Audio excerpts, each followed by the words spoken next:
Ace and Jim, what do you guys think about respect in America? Do you think we're lacking respect in America?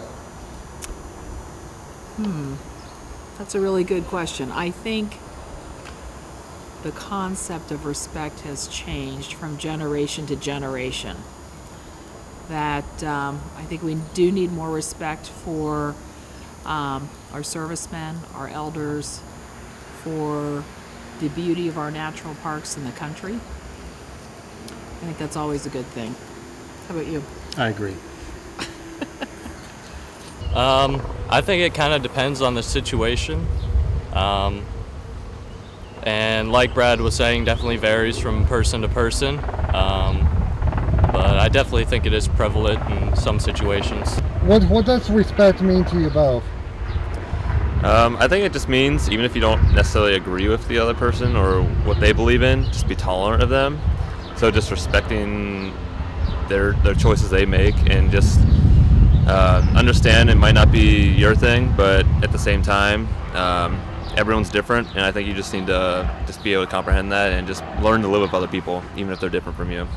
And what do you guys think that we can do as Americans to gain more respect amongst each other so we become better friends amongst each other? Like, for instance, like the viewers at home will watch this right now or getting to know you guys and stuff like that. How do you think we can do as Americans to become better friends amongst each other, to gain respect amongst each other? I think being more tolerant of differences, and also appreciating how we're very much the same, but yet we're all unique individuals. So appreciating those differences, tolerating different points of views, and religions, obviously, and races, but just in general, being considerate. I think that goes a long way. And just being civil when you're having conversations, when you meet people, I think that goes a long way to being more respectful of others. I think what we need to try to do is try our best to work together, try to come together as people and know, I mean, we are all humans, and I think everybody has to realize that we are really the same. It's just different characteristics that makes us different. Maybe just educate ourselves on other people, and if maybe we understand their point of view, we can learn to live with them and just grow to all get along with each other, despite our differences. All right, and you? I would think definitely, like Brad was saying, about asking more questions so we can maybe understand more about other people.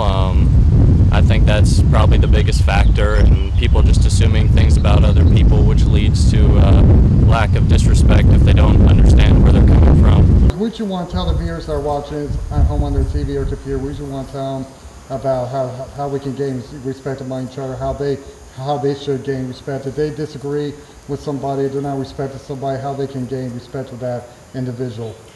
Well, I think we have to understand that as individuals, we all have differences of opinion.